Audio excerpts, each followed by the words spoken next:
the Hype Hustle podcast, about to sit you down. Go and fix your crown. This ain't a grain of salt. I know, and a lot of people know, you've lived in L.A.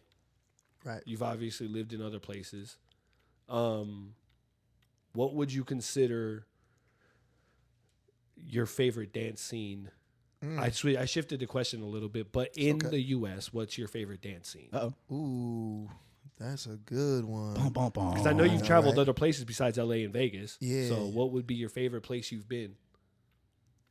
Honestly, man, it just goes back to the birthplace, man. That Jersey club. Man. Yeah, I'm sorry, dog. He's like, not the crump scene.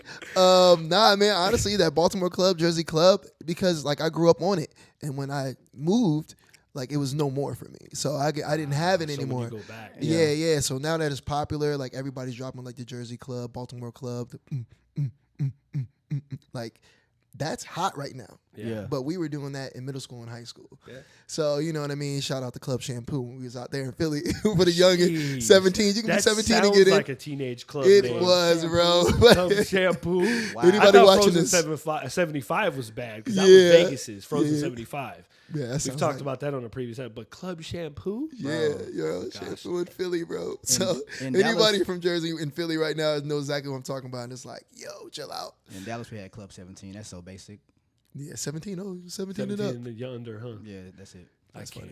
Yeah. But yeah, so it would probably be Jersey Club. It was just, man, it's just the essence and just getting down. And I know beat your feet and all that other stuff. It's like that club environment that you can dance. Yeah. Which is what we're missing.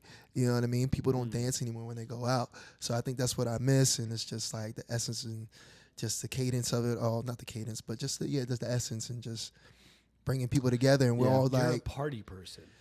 Like when I think it is of what it dance, is. Yeah. like when I think of you in dance, to be totally frank with you, all I think of is House Party. That movie. That's all I think about. Let's go. Like seriously. Yeah. I know when people think of Mafioso, all they think of is Crump. Yeah. And like, I'm gonna get off on you because I probably tell everybody that in the world. But the point I'm making is like when I think of Alpha Jack, if I like when I go to your classes, whenever I do am able to take one, if I need like a refresher course of some 90s hip hop, that man's class is the place to go. Because like he'll have you moving in ways that like I'm like, why is my shoulder right here killing me the next day? Yeah. And I didn't even throw an arm. Yeah, when your next class? Yeah. Don't you still teach at Millennium? I took a little break from Millennium for a little bit. Yeah, I went from weekly to bi-weekly, and I just felt like teaching every week was overwhelming.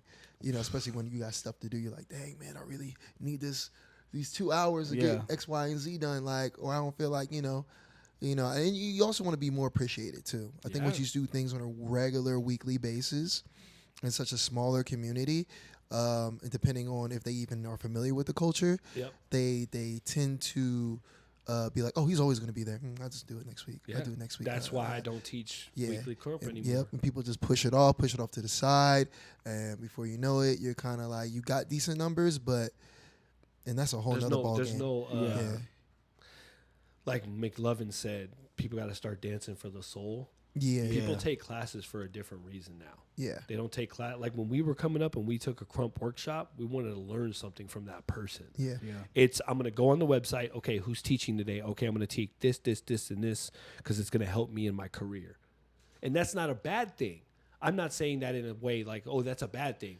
I'm just saying what we're looking for as teachers, we're used to investing in a person. I can look at young Mafioso and 9 months later and see, like, that's the product of our teaching. Yeah, you get what I'm saying? absolutely. Like you're used to that in Texas and your little homies and people.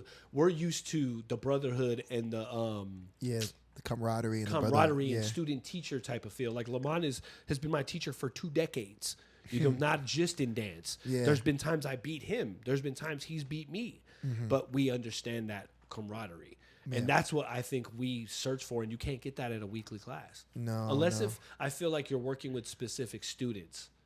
Like you're working with a studio of kids that you're training up every week in multiple different styles. Like when we were working with Prodigy in the very beginning. Yeah, absolutely. We were working with them kids on a regular basis, so it helped. I'm proud of all of them, man. Man. All of them. Like, I was like, okay, we contributed to all of them. Yeah, crazy. crazy. I said, Crazy. I'm like, all right, I'm getting older. yeah, I know we're talking about some stuff that beat you're me- probably beat me like, to what is marriage. going I'm on? I'm just like, and having kids. I was like, dang, she beat me to marriage and having kids. I'm like, Bro, there's no I said, timeline on it, what? but So this girl, Anna, she was one of our kids we taught like 2012, 2015, Yeah. like that era super of sweet, dance. sweet kid. Sweet man, little sweetheart. girl, man. Well, She was like, what, maybe 12, Yeah, 11 when we met her? Yeah, She's I probably keep in touch early with like 20s all now. of them. Yeah. Yeah. Married with kids. And we're both like, we've seen you grow up. When did this happen? yeah, Like, what? where? Yeah. Yeah, literally. Like, Yeah. she disappeared from the face of the planet and then came back and was like, ring. As she should have. Exactly. I've messaged her and I was like, I'm so proud of you because you disappeared, got your ish together, and then now look at you. Yeah. Yeah, So- yeah. Things just LA will change a lot of people. Not saying that she changed for like the worst, but we all have our growing pains. Thank you for tuning in to another episode of the Hive Hustle Podcast. Do me a favor, like, subscribe, hit the bell for notifications. Also, follow our partner Swarm Branding. We'll see y'all next time.